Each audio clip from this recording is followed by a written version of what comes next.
안녕하세요. 오늘도 사연살롱을 찾아주셔서 감사합니다. 전 결혼 딱 1년 만에 이혼한 정희라예요. 30대 중반으로 늦게 결혼해서 아이가 생기지 않아 고민했었는데 오히려 그게 뒤도 안 돌아보고 깔끔하게 돌아설 수 있는 이유가 되었네요. 도가 지나치면 철면피처럼 뻔뻔하다는 말을 하는데요. 저희 전 시어머니를 능가하는 철면피는 아마 이 세상에 없을 거라고 확신해요. 피는 못 속인다고 전혀 아닐 거라 생각했던 전 남편마저 당당하게 물들어가는 모습을 보니 제 정신 건강을 위해 빠르게 손절하는 게 답이라고 생각했네요. 저는 어릴 때부터 엄마와 단둘이 살았어요. 정확하게 이야기하자면 초등학교 3학년 초까지는 아빠와 함께 세 식구가 살았는데 여름방학 전 부모님이 이혼하면서 엄마를 따라가게 된 거죠. 저희 엄마는 지금 전국에 체인을 둔 미용실 대표인데 맨땅에 헤딩하시면서 스스로 일궈낸 대단한 성과로 제가 정말 존경하는 분이에요. 이혼 사유가 온전히 아빠에게 있을 정도로 아빠는 어린 제 눈에도 한심한 사람이었죠. 한량도 그런 한량이 따로 없었거든요. 세상이 이 모양이 꼴이니까 내가 꿈을 펼칠 수가 없잖아. 대한민국에서 인맥, 지역, 학년 빼면 뭐 남는 거 있어? 내가 아무리 잘나면 뭐해. 연줄 하나 없으니 이 모양이 꼴인걸. 당신은 너무 잘나고 잘났지만 그걸 펼칠 기회가 없다며 신세 한탄만 하시는 분이었어요. 그러지 말고 어디 인력 소개소라도 나가봐요. 집안에만 있는데 당신이 좋은 인재라는 걸 사람들이 어떻게 알아요? 내가 안 나가봤어? 새로 왔다고 꺼다 놓은 보리자루처럼 거들떠도 안 보는데 거기서 죽치고 있으라고? 당신도 내가 만만해? 그렇게 한심하게 인생을 살라고?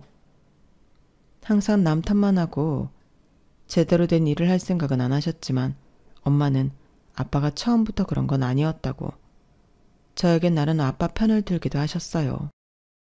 네 아빠가 지금 마음에 상처가 커서 그래. 인쇄소에서 일 잘하는 사람이었는데 인쇄소 사장 아들이 가게를 이어받으면서 자신 친구들을 데리고 왔거든. 그러면서 잘렸는데 그게 마음의 상처였나 봐. 엄마는 결국 살림을 혼자 책임지셨고 밤낮으로 식당 설거지, 쇼핑백 손잡이 끼기 등 일을 가리지 않고 하셨어요. 하지만 아빠는 결국 도박까지 손을 대셨고 엄마는 더는 뒷바라지 못하겠다며 이혼을 요구하셨죠. 어머니는 이혼 후 미용 기술을 배우셨는데 손재주 있으신 분이라 빠르게 실력을 쌓으셨어요. 물론 쉽지 않았죠. 배우는 동안 하루 한 끼는 무조건 라면인 시절도 있었거든요. 하지만 어머니는 악착같이 일찍 열고 늦게 닫으셨어요. 그런 소문이 나면서 손님들이 몰리기 시작했고 제가 대학 입학된 2호점까지 개원했어요. 저는 자연스럽게 경영학과로 진학했지만 자연스럽게 엄마를 따라 미용기술도 배웠어요. 어머니 닮아 손재주도 있고 악바리 근상도 있어서 일본까지 가서 공부했거든요.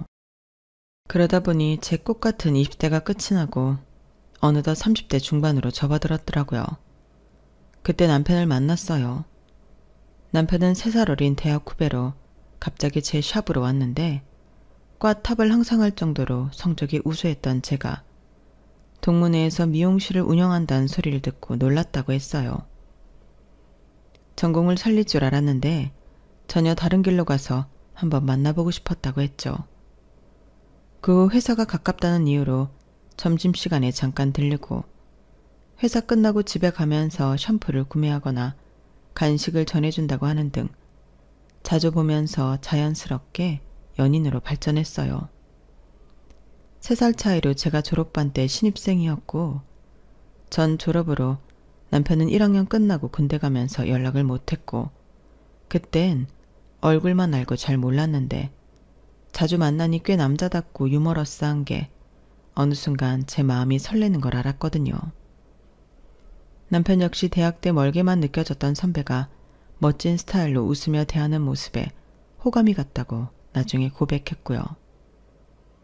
그렇게 연인이 되었고 제 나이가 있어서 결혼도 빠르게 진행되었는데 정말 인연이라고 생각했던 건 친정엄마와 시어머니가 안면이 있었다는 점이었죠. 세상에, 희라도 알아? 우리 예전에 자매였던 거? 아니, 나도 지금 널 봤는데 희라가 어떻게 알겠어? 아, 그러네. 세상 좁고 좁다더니 이렇게 우리가 또 만날 줄 누가 알았어. 이게 몇십 년 만이야. 고등학교 졸업하고 못 봤으니 40년은 더 되었네. 돌아가신 외할머니랑 시외가 쪽 할아버지, 즉 시어머니 아버님이랑 혼인관계셨다고 해요. 물론 처음부터 결혼했던 건 아니고 외할머니가 미혼모로 엄마를 키우고 계셨는데 그 지역에서 돈 많은 호랍이랑 결혼했고 그게 어머니 아버님이셨던 거죠. 하지만 반갑게 아는 척하는 지금 모습과 다르게 그 시절의 시어머니는 엄마를 홀대했다고 했어요. 돈 많은 호랍이 꼬셔서 엄마 자리 차지해 재산 빼돌리려 한다고요. 물론 그건 모함이었지만 남들 눈에 15살 차이 나는 결혼이 곱게 보일 리 없었고 엄마는 그런 말이 크게 신경 쓰이지 않으셨다고 하셨죠. 엄만 그런 소리보다 하루 세끼 쌀밥 먹는 게 어찌나 좋던지 겨울에 연탄 한 장으로 박을 데피면 새벽쯤 꺼졌는데 갈 연탄이 없어서 춥게 잤던 걸 생각하면 대궐도 그런 대궐이 없었어. 그러니 그런 소리가 귀에 들어왔겠어? 나중에 시어머니와 헤어지고 저에게 말씀하실 때 잊고 지냈던 힘든 시절이라며 묘한 미소를 띠셨죠. 그런데 웃겼던 건 상견례 때 저희 엄마 보고 했단 말이에요. 지금 뭐 한다고? 들어보니까 무슨 미용실 한다던데? 엄마, 뷰티 헤어샵. 맞다. 우리 집 앞에도 있던데 그거 다 니네 거야? 아니, 사돈 내 건가요? 우리 아빠가 예전에 돈 꽤 준 걸로 아는데 사업 미천이 두둑해서 성공하는 것도 수월했나 봐요. 사실혼 관계로 5년 살다가 어느 날 시장 보러 나갔던 외할머니가 교통사고 당하면서 얼마 지나지 않아 그 집에서 나왔다고 엄마는 말했어요. 외할머니가 돌아가시니 더 이상 한 집에 살 수 없다고 생각했던 시어머니 아버지가 엄마에게 돈을 주고 나가서 살라고 했다는 거죠. 웃긴 건 그로부터 또 얼마 지나지 않아 젊은 여자와 재혼했다고 엄마가 말했는데요. 시어머니는 그런 과정은 하나도 이야기하지 않고 엄마가 어떤 시간을 보내고 성공까지 이루어졌는지 궁금하지도 않은 채 지금 현 상황만 보고 판단하고 말씀하셨던 거죠. 사람 쉽게 안 변한다고 네 시어머니는 예나 지금이나 생각 없이 말하네. 그래도 아기는 없으니까 딱히 결혼하지 말라는 말은 안 할게. 그런 시어머니를 보고 엄마는 크게 뭐라고 안 하시더라고요. 혼잣말로 사람 인형 꼬이고 꼬인다더니 라고 알 수 없는 말씀을 하시긴 했지만 크게 반대하지 않으셨고 제 조건이 남편보다 3살 많다는 거 말곤 빠질 게 없으니 결혼까지 무난하게 이어졌어요. 시어머니의 저런 말이 거슬리지 않냐고 물으실 수 있는데 엄마가 원래 그랬던 분이라고 말씀하셔서 저와는 크게 상관없다고 생각했는데 제 생각이 짧았던 거죠. 아니면 세월이 흐르면서 시어머니가 변했고 엄마와 제 예상을 보기 좋게 벗어났는지도 모르지만요. 결혼 6개월 후부터 시어머니의 행동이 조금씩 이상해지기 시작했어요. 이제 우리가 진짜 가족이 되었으니까 라며 틈날 때마다 가족의 의미를 강조하기 시작하셨거든요. 처음에는 며느리를 챙기고 싶어 하시는 마음이라고 생각했는데 점점 그게 아니라는 걸 알게 되었던 건 어느 날 걸려온 전화 한 통 때문이었어요. 정희야, 엄마 본점에 계시지? 전화번호 묻는다는 게 깜빡했지 뭐야? 친구들이랑 갈 건데 괜찮지? 특별한 일 없으면 낮에 계시긴 계시는데 예약 잡아드릴까요? 뭘 번거롭게 그래. 잠깐 보러 가는 건데 남도 아니고. 그런 전화를 받고 엄마한테 별다른 소리가 없어서 정말 잠깐 얼굴 보고 가셨구나 생각했는데요. 이틀 뒤 엄마가 운영하는 본점에 교육이 있어서 제가 있었는데 그때 갑자기 시어머니가 친구들 4명을 대동하고 나타나셨어요. 당연히 예약한 것도 아니고 토요일 오후라 예약 손님 외에 일반 손님도 있었는데 그런 건 신경 쓰지 않는 듯 머리 손질하는 엄마 옆으로 시어머니가 직접 걸어가시더라고요. 사돈 나왔어, 내 친구들. 사돈도 알지? 옆 고등학교였어도 우리 집에 자주 왔었잖아. 얘들아, 봐봐. 내 말 맞지? 아, 안녕? 하도 가자고 해서 왔는데 바쁜 것 같네. 그만 가자, 인사했으니까. 가긴 어딜 가. 너 새치 염색한다며? 온 김에 해. 여기 좋은 제품 쓴대. 사돈, 괜찮지? 우리 저기 빈 의자에 앉아있을 테니까 그 손님 끝나면 와서 손 좀 봐줘. 저는 사무실에서 직원 교육을 하고 있었는데 시어머니가 어찌나 당당하게 말씀하시던지 제 얼굴이 다 화끈거릴 정도였어요. 어머니 오셨어요? 어머, 너도 있었니? 잘됐다. 이 친구는 자연스러운 컬러 펌하고 싶대. 너도 알다시피 동네 미용실 비싸기만 하고 마음에 드는 대로 해줄 실력도 안 되잖아. 이참에 우리 며느리 실력도 봐야겠네. 오늘 예약도 많고 일반 손님도 많이 기다리셔서요. 많이 늦어질 것 같은데 괜찮으시겠어요? 차라리 다음에 다시 오시는 게. 그래, 가자. 기다리는 손님들도 많은데 괜히 패키치지 말고. 눈치껏 가주시길 바라는 마음으로 애둘러 얘기했는데 다행히 시어머니 친구분 중에 알아듣는 분이 계시더라고요. 그래서 웃으며 고개를 끄덕이는데 시어머니는 빈 의자에 있는데 뭐 어떠냐며 큰 소리로 말씀하셨고 다른 친구들이 창피한 듯 시어머니를 이끌고 다음에 다시 오겠다고 나가셨죠. 니네 왜 이래? 나 창피하게 만들려고 작정했어? 내가 괜찮다고 했잖아. 갈 사람 가고 머리할 사람만 들어와. 하지만 몇 계단도 내려가지 않고 화가 나신 듯 크게 말씀하시는 바람에 문 앞까지 배웅하고 뒤돌아서자마자 깜짝 놀랐는데요. 그 소리가 멈춘 지 얼마 지나지 않아 가게 문이 다시 열리곤 친구 2분과 들어오셨어요. 아마 2분은 다시 돌아가시고 2분은 기다리려다로 머리를 하고 가겠다고 시어머니 성화에 못 이기는 척 따라오신 것 같았어요. 그날 4시간 기다리시고 결국 공짜로 염색도 하고 펌도 하고 가실 땐 고가의 샴푸와 트리트먼트까지 야무지게 챙겨가셨고요. 고마워 사돈. 덕분에 내 체면이 섰네. 다음에 또 올게. 처음부터 계산할 생각은 없으셨던 듯 상당히 자연스러운 행동에 저는 당황했는데요. 엄마가 가려는 시어머니만 살짝 붙잡고 오늘은 그냥 보내주지만 다음엔 계산하라고 애둘러 말씀하시더라고요. 시어머니요? 그 말을 듣고도 우리 사이에 무슨 이라며 그냥 가버리셨고요. 그리고 며칠 후 그 샴푸 마음에 든다며 선물하게 몇 개 가져오라고 해서 구매하시는 거냐고 물었더니 무슨 구매냐고 애둘러 말씀하시곤 전화를 끊으셨는데요.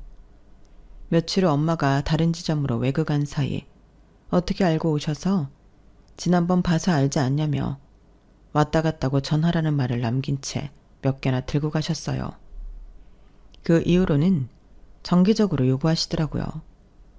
트리트먼트, 헤어팩, 심지어 드라이기까지. 우리 사이에 이런 것 가지고 뭘 그러냐면서 당연하다는 듯 말씀하시는데 이 일로 몇 번이나 남편과 다툼이 있었지만 별다른 소득은 없었어요. 그럼 사드려. 어차피 원가로 주는 거 아니야. 그럼 내가 사드리는 것보다 싸게 먹히는 건데 오히려 우리한테도 이득 아니야? 화만 내지 말고 현실적으로 생각해. 내 생각엔 그런 것 같은데? 하지만 이건 시작에 불과했죠. 시어머니의 요구는 미용실 관련 물건들에서 그치지 않고 결혼 10개월쯤 됐을 때 본격적으로 돈으로 초점이 옮겨졌거든요. 어느 일요일 오후 가족들이 모인 자리에서 시어머니가 갑자기 과거 얘기를 꺼내기 시작하셨어요. 정희야, 네 외할머니랑 우리 아버지가 예전에 함께 살았던 거 알지? 그때 얘기 들은 적 있어? 네, 가끔요. 우리 할아버지가 네 외할머니랑 결혼했을 때 정말 어려운 시절이었어. 근데 아버지가 끝까지 책임지려고 하셨거든. 아, 네. 그런데 하필 그런 사고를 당하셔서 그래도 아버지는 피 한 방울 안 섞였지만 책임지시려고 큰 돈까지 주고 정말 대단하신 분이셨어. 엄마도 없는 자리에서 저에게 마치 그때 큰 은혜를 당신 아버지가 베풀었기에 지금 우리가 있는 거라는 뉘앙스로 말씀하시는데 듣기 거북하더라고요. 그런데 그런 말을 꺼낸 이유는 얼마 지나지 않아서 서서히 모습을 드러내고 말았죠. 그때 말이 50만 원이지 무려 40년도 더 된 이야기니까 지금으로 치면 억 단위야. 정말 대단한 돈이지. 그때 그 돈 아니었으면 진짜 네 엄마 지금의 성공은 없었을 거야. 그런 시어머니에게 그 돈으로 성공한 거 아니라고 말했지만 들리지 않으시는 듯 당신 말만 하시더라고요. 그러더니 정말 예상했던 대로 돈을 요구하셨죠. 그래서 말인데 네 시아버지도 사업자금이 없어서 계속 이 모양 이 꼴이야. 그때 우리 아버지가 네 엄마한테 도움 줬던 것처럼 이제 네가 도울 차례 아닐까? 도움이라뇨? 많이 달라는 것도 아니야. 2천만 원 정도만. 사업자금으로 쓰려고 하는데. 엄마, 그런 큰 돈을 갑자기가 뭐야? 우리가 가족 아니야. 네 장모가 예전에 우리한테 도움받은 걸 생각하면 약수한 거지. 생각해보겠다고 애들러 말하고 나왔어요. 그리고 며칠 고민에 빠졌죠. 준다고 끝이 아닐 것 같고 안 주면 엄마에게 말하지 않을까 걱정이 되었거든요. 그래서 엄마에게 먼저 말을 꺼냈더니 주겠다고 하셔서 깜짝 놀랐어요. 놀랄 거 없어. 그때 어쨌든 큰 돈이긴 했으니까 은혜 갚는다 생각하고 주고 싶어. 그때처럼 이젠 내가 눈치 볼 형편도 아니니까. 그 정도 돈이면 내가 그때 받았던 돈이나 비슷할 테니 주고 끝내고 싶어. 솔직한 속내를 말하는 엄마의 뜻을 따라 돈을 보내주었죠. 하지만 시어머니한텐 그때 그 돈보다 아직 부족한 것 같았어요. 엄마의 예상과는 달리 2천만 원을 받고 난 후 시어머니의 태도는 완전히 달라졌어요. 오히려 더 당당해지셨거든요. 그런 일들이 계속 반복되면서 정말 지쳐가고 있던 차에 시동생이 결혼 소식을 알려왔어요. 이제 갓 대학을 졸업한 20대 초중반 아가씨와 결혼한다고 하더라고요. 시동생은 그동안 회사 동료들이나 친구들에게 우리 형수 친정은 정말 대단하다고 미용실 체인하시는데 완전 성공하셨다며 자랑하고 다녔던 모양이에요.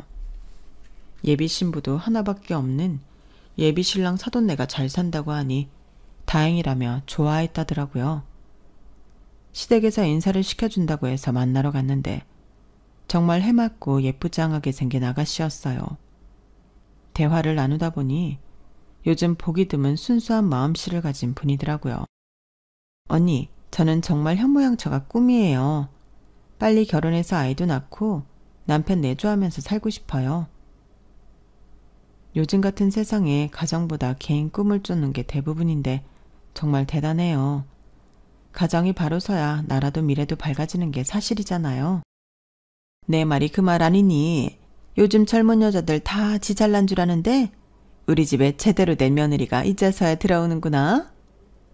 순간 뭐지 싶었던 건 언제는 일하는 며느리가 최고라고 저를 치켜 세우더니 이젠 집안에서 내조하는 여자가 최고라고 말을 바꾸었기 때문이었는데요. 그마저도 고개를 끄덕이며 역시 시어머니답네 라는 생각이 나오게 만들었죠.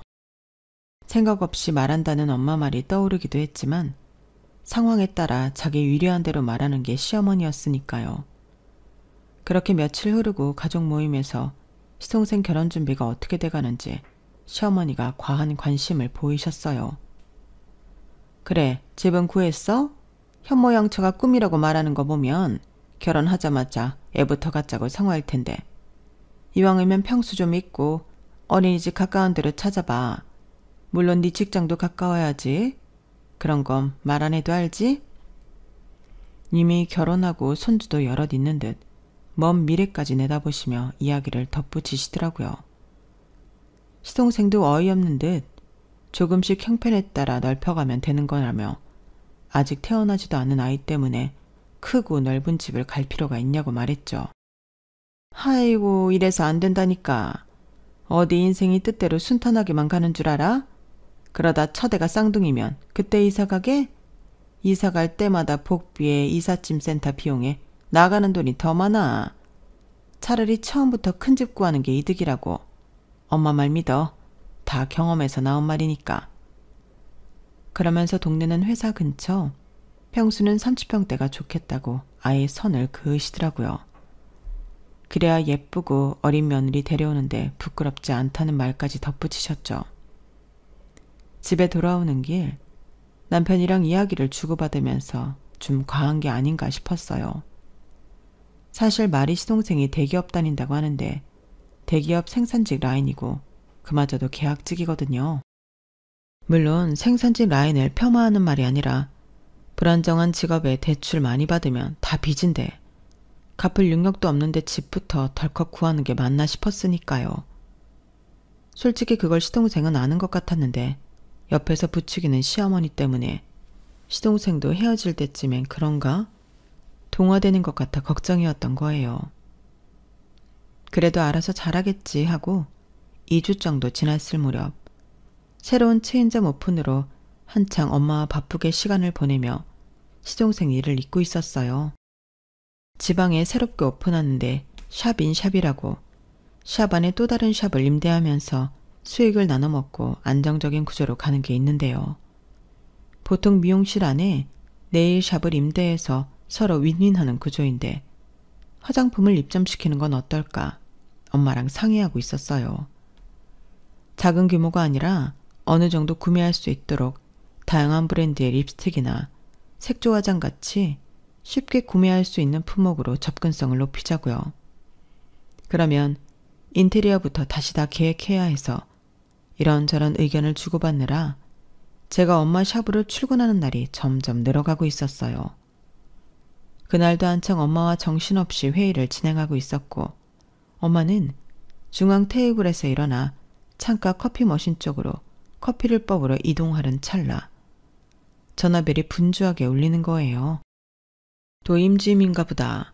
아무래도 그 디자인은 안 될 건가 봐.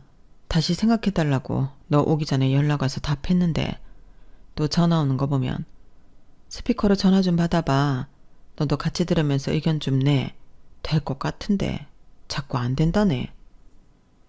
저 역시 컴퓨터 프로그램으로 다양하게 도면을 구성하고 있던 터라 엄마의 말에 자동적으로 엄마 핸드폰에 손이 갔고 스피커로 받으려고 버튼을 누름과 동시에 핸드폰에 뜬 이름을 확인하게 되었죠. 그런데 엄마의 예상처럼 인테리어 회사 김주임이 아니라 시어머니였어요. 당황한 전 엄마 전화기를 들고 선명하게 찍힌 사돈 글자를 보여주며 시어머니라고 엄마에게 알려주었고요. 사돈, 오늘은 좀 한가한가 보네요. 빨리 전화를 받는 거 보니까?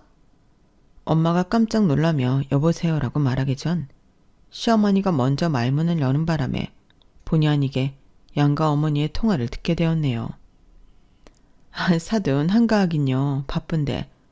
손님 보는 게 아니라 사무실에서 서류 보고 있어서 빨리 받을 수 있었네요. 그래요? 바쁘면 좋죠. 물 들어올 때 노저으라고. 그래야 더 많은 돈을 벌 수 있잖아요. 전화를 받자마자 몇 마디 나누지 않았는데 또 돈 타령인가 싶으면서 엄마에게 미안해지며 빨리 전화를 끊길 바라는 마음뿐이었어요. 그래서 엄마에게 빨리 전화를 끊으라는 제스처를 하는데 시어머니는 그런 걸 당연히 모르니 당신 말을 끊임없이 이어나가더라고요. 우리 둘째 곧 결혼한다는 거 들었죠? 네, 희라에게 들었어요. 축하해요. 고마워요. 말로만 하지 말고 성의 보여줄 거죠? 네? 성의라뇨? 뜬금없이 시동생 결혼 이야기를 꺼내자마자 성의 이야기를 하는 시어머니. 역시 결국 돈이구나 싶으면서 또 뭐 때문에 이러나 싶더라고요. 정말 돈을 맡겨놓은 것도 아니고 그 옛날에 도움을 줬다고 울거먹는 것도 이미 뼈가 으스러질 때까지 울거먹은 것 같은데 말이에요. 더군다나 그 돈도 시어머니가 주신 것도 아니고 시할아버지가 주셨으니 솔직히 시어머니가 마치 당신이 하신 것처럼 빚 갚으라는 식으로 말할 건 아니라는 생각까지 가만히 있긴 어렵다는 결론으로 이어지고 있었어요.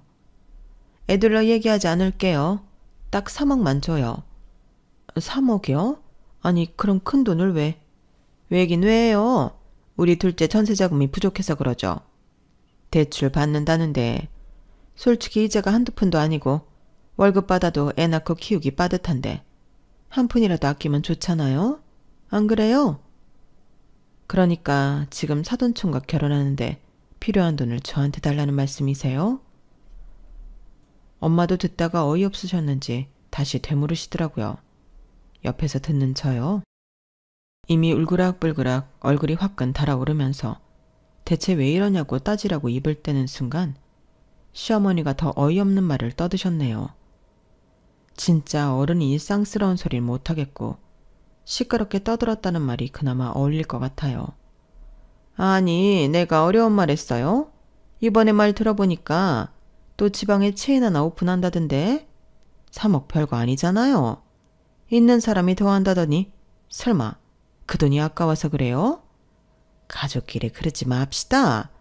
못해주면 히라 쉽사리 바로 시작할 테니 그런 줄 알아요? 그러더니 엄마 답변도 듣지 않고 전화를 뚝 끊어버리는 거예요.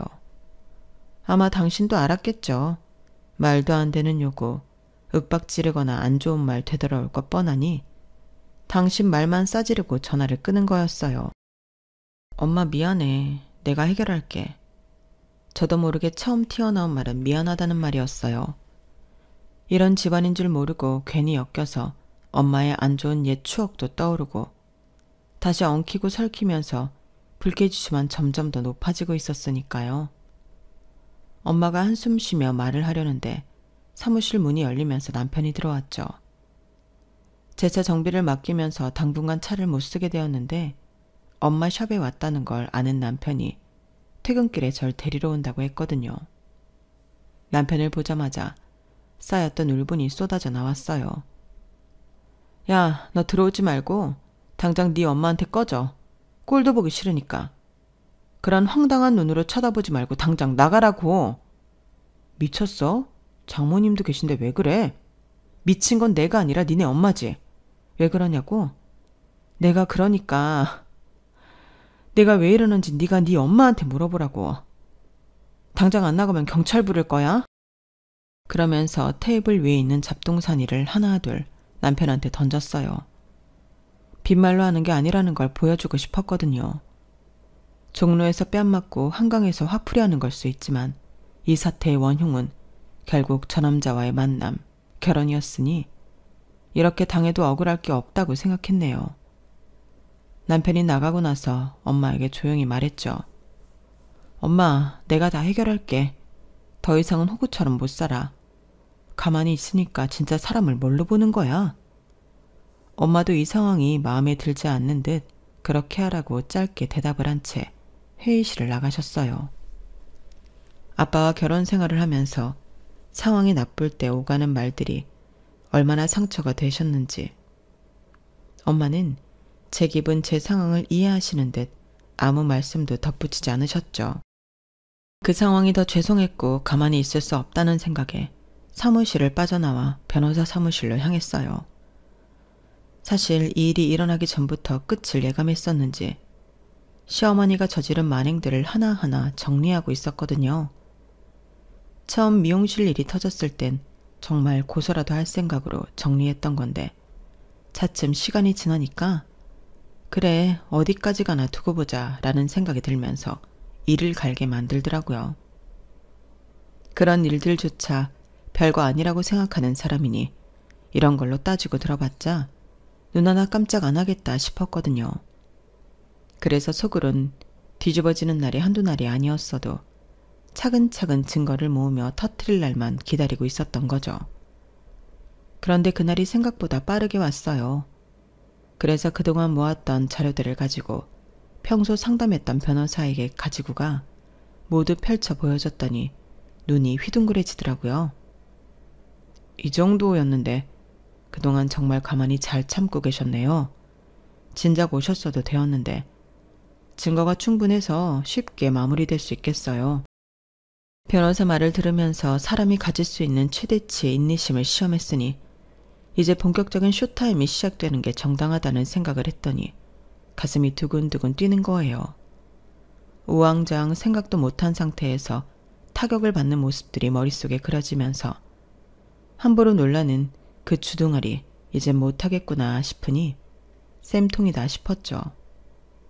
먼저 시어머니가 저지른 짓들부터 정리했어요. 미용실에 와서 공짜로 머리하고 고급 샴푸랑 트리트먼트 챙겨간 거 전부 CCTV에 찍혀 있었거든요. 변호사가 계산해보니 총 피해액만 500만 원이 넘어가더라고요. 이 정도면 상습 절도죄 적용 가능합니다. 특히 CCTV 증거가 명확하니까 고발하면 바로 수사 들어갈 거예요. 내용 증명 작성할 때 제 손이 떨렸던 건 분노 때문이 아니라 너무 시원해서였죠. CCTV 캡처 사진들과 함께 상습 절도죄로 고발 예정이라고 적어서 시댁으로 빠르게 퀵으로 보냈어요. 시어머니가 무슨 내용인지 알기 쉽도록 세세하게 작성해서 덧붙였고요. 그동안 저희 미용실에서 무단으로 가져가신 물품들의 상세 내역입니다. 염색 6회, 평균 30만 원씩, 180만 원, 펌 4회, 평균 30만 원씩 120만 원, 고급 샴푸 12개, 개당 3만 원, 36만 원, 트리트먼트 8개, 개당 8만 원, 64만 원, 헤어팩 15개, 개당 2만 원, 30만 원, 총 430만 원입니다. 이 모든 것이 CCTV에 명확히 녹화되어 있으며 일주일 내로 변제하지 않으실 경우 즉시 고발 조치하겠습니다. 그리고 옆에 계실 시아버지가 받을 내용은 또 별도로 적었어요. 시아버지는 성품이 온화하시긴 했는데 시어머니가 하시는 걸 옆에서 묵묵히 지켜보는 타입으로 원래 그렇다고 생각하시는지 가족 모임에서도 별 말씀을 안 하셨는데요. 무언의 동조라고 생각했기에 시아버님도 정당한 대가를 받는 게 공평하다고 생각했어요. 누가 봐도 시어머니가 하는 행동들 말이 정상은 아니었으니까요. 다만 새로운 사실이 추가되어서 알려지는 거라 충격이 좀 있을 건 생각했었네요. 시어머니가 그동안 친정에서 뜯어간 돈들 2천만 원 명품 가방, 가쪽 물건들의 상세 내역을 정리했거든요. 아버님, 그동안 어머님께서 아버님 명의로 이런 돈들을 요구해서 받아가셨습니다. 어머님이 시아버지 사업자금이라고 하셔서 드린 건데 아버님이 직접 갚아주시기 바랍니다. 일주일 내로 2천만 원 플러스 이자 100만 원, 총 2,100만 원 입금 부탁드립니다. 시아버지는 이걸 보고 완전히 돌았다고 하더라고요. 나중에 남편한테 들은 얘기인데 시아버지가 자기는 전혀 몰랐다면서 시어머니한테 고함쳤다고 해요. 당신이 내 명의로 돈까지 달라고 했었어? 나는 들은 적도 없고 본 적도 없는데 그 돈 어디다 썼어? 그래놓고 나보고 갚으라고? 대체 뭐하고 다닌 거야? 평소 트러블 있는 걸 싫어하셔서 묵묵히 넘기셨었는데 난생 처음 큰 목소리 내며 목의 핏대가 선명해지도록 화를 내는 시아버지 모습을 보시곤 시어머니 당황해서 벌벌 떨었다고 나중에 남편이 알려주며 이렇게까지 하고 싶냐고 따지는 듯 말했었네요. 역시 초록은 동색이라고 그나물의 그 밥이었던 거예요. 뭐가 잘못되고 왜 이런 일이 벌어졌는지 원인 규명에 나서는 게 아니라 여전히 남 탓, 자신들은 고고한 척, 모든 혜택이 당연한 척 굴었던 게 떠오르며 왜 이딴 걸 그동안 좋은 사람이라고 착각했을까 싶었어요. 나이가 차며 결혼에 조바심을 냈던 게 원인이면 원인이었겠구나 싶으면서 이제 결혼에 목매지 말아야겠다는 생각까지 하게 이르렀죠. 하지만 여기서 끝이 아니었습니다. 제가 이 일을 실행하게 만든 시발점, 시동생 일이 남아있었으니까요. 전 예비신부, 동서가 될 뻔한 여자에게 직접 연락했어요. 물론 처음에 망설였던 건 정말 사랑하는 사이가 아닐까. 내가 괜히 그런 사이까지 끼어드나? 집이 이렇게 되고 전세자금 못 구하면 어차피 다 알게 되는 거 아닐까. 다양한 생각이 들었는데요. 문득 그런 생각도 들었어요. 제 남편이 이런 놈인 줄 알았다면, 시어머니가 그런 인간인 줄 알았다면, 누군가 도시락 싸가며 말려주지 않더라도 얹을만 해줬어도 이렇게까지 안 왔을 텐데 하고 말이에요. 그래서 그 역할을 해주고 싶었어요. 알려주고 똥인지 된장인지 찍어 먹어봐야 알겠다면 솔직히 할 말 없지만 모르고 저처럼 된통 당하는 건 억울할 것 같았고 그건 저 하나로 됐다고 생각했으니까요. 이런 말 저도 고민 많이 했는데 혹시 직장에 대해 알고 있는 거 있어요? 직장이요? 대기업 정규직으로 다니고 있는데 혹시 그게 문제가 되나요? 자기 혼자 외벌이어도 충분하다는 말에 제 꿈을 이룰 수 있을 것 같아서 결혼하는 건데. 역시 그럴 줄 알았죠. 겉에서 볼 땐 정확하게 어떤 업무를 하는지 회사 사람을 만나는 게 아닌 이상 알기 어려우니까요. 사실 대기업이라는 타이틀은 맞는데 정규직 아니고 계약직이에요. 그리고 일반 사무실 아니고 생산 라인이고 그마저도 업무 실수가 잦아서 연장 못하고 올해 말까지만 근무한다고 알고 있어요. 네? 올해까지요? 그런 말 없었는데. 그리고 구하시기로 한 전셋집은 아마 어려울 거예요. 그건 왜요? 어머님이 저희 친정 엄마에게 3억 지원하라고 하셨는데 저 곧 이혼하거든요. 예비 신부가 얼굴이 점점 하얗게 변하면서 믿을 수 없다는 표정으로 저를 한참 바라보더니 어렵게 입을 열었죠. 그러니까 지금 하신 말씀이 모두 사실이라는 거네요. 네, 어떤 결정을 내리시던 제가 관여할 바는 아니지만 적어도 사실을 안 상태에서 선택하시는 게 후회 없으실 것 같아서요. 예비 신부는 눈물을 걸썽이며 알았다는 말만 하더니 별 다른 말을 하지 않았어요. 그리고 그렇게 헤어짐이 마무리되었는데 다음 날 시댁은 또 한 번 발칵 뒤집혀졌다고 하더라고요. 너지? 네가 그랬지? 전화가 와선 다짜고짜 시어머니가 내뱉은 첫마디였어요. 그러자 남편이 그래, 네가 우리 동생 결혼 못하게 혼삿길 다 막은 거지? 예비 신부 아버지가 전화해서 따지고 들면서 거짓말로 시작한 결혼 끝까지 가길 원했냐며 분에 못 이겨 온갖 욕이 다 나오는 걸 들었다고 남편이 다짜고짜 저에게 따졌거든요. 지원하기 싫으면 거기서 그만인 거지. 이렇게까지 해야 했었냐며 저에게 분풀이하듯 언성을 높였죠. 그 모습 역시 저는 너무 웃겨서 말이 안 나오더라고요. 가족들이 풍비박살 나고 있는 게 모두 제 탓이고 저만 나쁜 년을 만들고 있었으니까요. 어이없어서 대놓고 말했네요. 왜 이런 일이 벌어졌을까? 한 번도 고민한 적 없지. 가족들 다 문제가 생기는데 왜 나는 아무 일도 없지? 벌벌 떨지도 않았고. 무슨 소리야. 네가 작정하고 미친 짓 하는데 왜 나까지 끄집어드는 거야? 난 아무 잘못 없는데. 네 엄마가 3억 안 주면 시집살이 시킨다고 우리 엄마한테 말했는데도 사실 확인도 해보는 성의조차 안 보였나 보네. 아니면 알고도 그게 왜 잘못되었는지 모르는 등신이거나 둘 중 하나겠네. 뭐? 너 지금 말 다 했어? 아니, 아직 안 끝났어. 그 시집살이 시작은 네가 해. 나는 친정살이 시작할 거니까. 너 반품됐어. 그러니까 나 대신 네 엄마랑 잘 살아봐.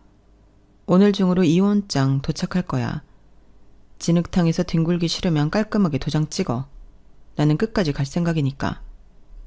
그리고 남편이 뭐라고 변명할 기회도 주지 않고 전화를 끊었더니 다시 전화벨이 울렸는데 당연히 받지 않았어요. 그랬더니 이번엔 카톡으로 대체 왜 그러냐, 뭐 잘못 먹었냐부터 만나서 얘기하자, 내가 잘못했다 등등 그 짧은 사이에 정말 다양한 톡을 보내더라고요. 똥줄 탔겠죠. 그러든지 말든지 속이 다 후련했네요. 그렇게 통보하고 나니 시댁에서 어떤 반응이 올지 궁금하면서도 한편으론 이미 예상 가능한 시나리오들이 머릿속에 그려지더라고요. 아마 시어머니는 끝까지 당당할 거고 시아버지는 어쩔 수 없이 수습하려 들 거고 남편은 중간에서 왔다 갔다 하면서 저만 나쁜 사람 만들려고 할 거라고요. 저 역시 제 예상은 틀리지 않았어요. 첫 번째로 온 반응은 시아버지로부터였어요. 변호사 사무실을 통해 연락이 왔는데 2,100만 원은 분할 상환하겠다고 하더라고요. 하지만 미용실 물품 대금 430만 원에 대해서는 시어머니가 그런 적 없다며 부인하고 있다는 거였어요. 웃기네 정말. 변호사한테 CCTV 영상 전체를 법원에 제출할 준비를 하라고 했어요. 그리고 정식으로 고발장을 접수하기로 했고요. 그런데 고발장을 넣기 하루 전날 갑자기 시어머니한테서 직접 전화가 왔어요.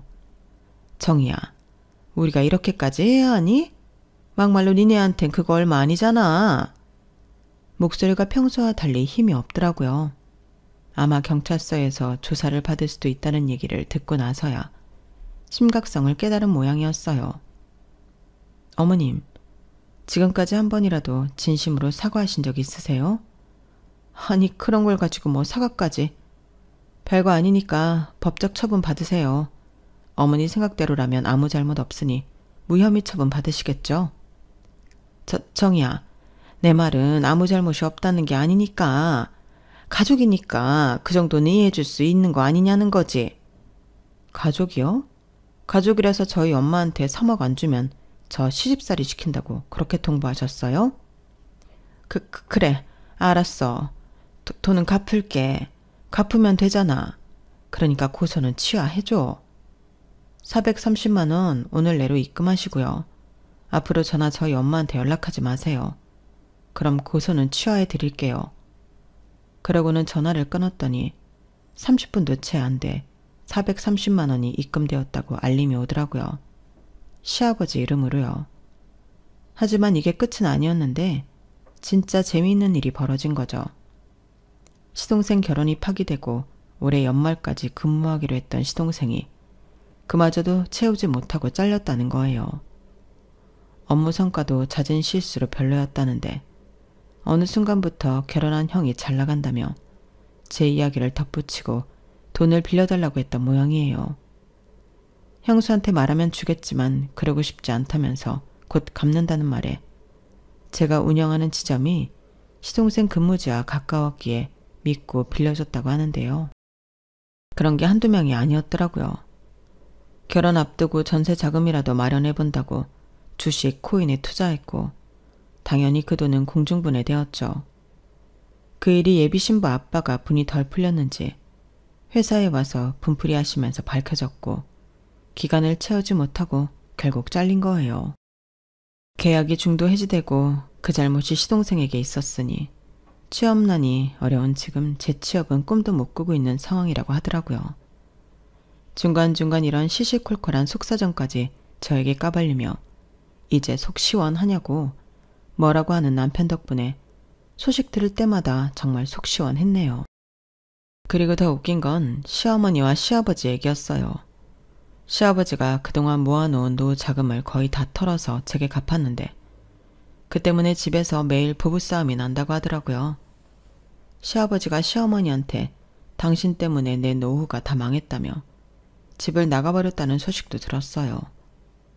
동네에서도 시어머니를 보는 시선이 완전히 달라졌다고 해요. 알고 보니 시어머니가 그동안 동네 친구들한테도 비슷한 짓을 했던 모양이에요. 사돈이 미용실 체인 대표라서 할인받을 수 있다며 친구들 데리고 우리 미용실 가서 공짜로 머리하고 물건 챙겨간 얘기가 소문이 났거든요. 친구들이 나중에 알고 보니 시어머니가 며느리랑 사이 좋아서 그런 거다라고 거짓말했던 게 밝혀진 거예요. 결국 며느리한테 고소당할 뻔한 도둑질하는 사람이라는 소문이 퍼지면서 동네 모임에서도 완전히 따돌림 당하게 됐어요. 그 과정에서 시어머니가 그동안 다른 며느리들 흉도봤던 것들까지 다 밝혀졌나 봐요. 우리 며느리는 다르다며 효성이 지극해서 뭘 달라고 해도 다 준다고 자랑했던 게 사실은 협박과 갈취였다는 걸 알게 된 거죠. 그런 소식들을 들을 때마다 속이 시원하면서도 한편으로는 진작 대응할 걸 하는 아쉬움도 있었는데요. 남편은 그 와중에도 끝까지 저를 원망하더라고요. 이혼 서류에 도장 찍으면서까지 이렇게 집안을 풍비박살내서 속이 시원하냐고 심하다는 걸 보니 정말 끝까지 정신 못 차리지 싶었네요. 있는 사실을 고지했을 뿐인데 행동한 너, 니네 엄마, 방관한 니네 아빠, 철부지처럼 날뛴 네 동생은 아무 잘못 없고 알려준 내 잘못이다. 끝까지 너답다. 마지막까지 남 탓하는 남편을 보며 정말 잘 헤어지는구나 싶었어요. 이혼이 정식으로 성사된 건 그로부터 한 달 후였는데 그 후 저는 엄마와 새로운 지점 오픈 준비로 정말 바쁘게 지내고 있어요. 시댁에서 받아낸 돈으로 인테리어 비용도 보태고 화장품 입점도 성공적으로 마무리했거든요. 희라야, 이번 일로 엄마가 너를 다시 보게 됐어. 정말 의젓하고 당당하게 처리하더라. 그리고 미안해. 왜 엄마가 미안해? 내가 미안한 거지. 내가 처음에 시어머니 성격 안다고 했잖아. 그런데 내 판단이 틀렸어. 세상 살면서 더 심해질 거라고는 예상 못해서 달라졌을 거라 기대한 내 잘못이 커. 그때 내가 널 말리기만 했어도. 그게 왜 엄마 잘못이야. 엄마는 항상 어떻게든 좋은 결과를 만들고 싶어서 최선을 다한다는 거 알아. 그러니까 내 탓도 아니고 엄마 탓도 아닌 걸로 생각하자. 응? 그래. 그렇게 말해줘서 고마워. 어쩌면, 아주 어쩌면 엄마는 그때 순간에서 아직도 벗어나지 못했던 것 같아. 그런데 이제 마음이 편해졌어. 고마워, 딸. 잊고 싶은 상처는 어느새 트라우마처럼 기억에 남아 시간이 지나 다시 만나면 사람을 무기력하게 만드는 게 있나 봐요. 엄마에게도 그랬던 것 같은데 이 일로 깨끗하게 훌훌 털어버릴 수 있었다고 말해줘서 제 마음도 한결 편해졌네요. 지금은 제 지점을 다른 매니저에게 넘기고 관리직으로 전체 지점을 돌며 관리하고 있어요. 이제 완전히 30대 중반을 넘어섰는데 예전처럼 결혼에 대한 조바심도 아예 사라져버렸네요. 급한 마음에 덤빈 결과가 얼마나 처참한지 겪었으니 당분간 결혼은 내 인생에 없다고 생각하려고요. 그렇게 시작한 친정살이 전보다 더 마음 편하고 감사하게 지내고 있답니다. 제 이야기는 여기까지예요. 들어주셔서 감사합니다. 여러분의 오늘도 내일도 항상 행복하시길 바랍니다. 여러분, 사연 댓글에 응원과 현명한 조언 부탁드려요. 좋아요와 구독은 저에게 큰 힘이 됩니다. 오늘도 좋은 일 가득하세요.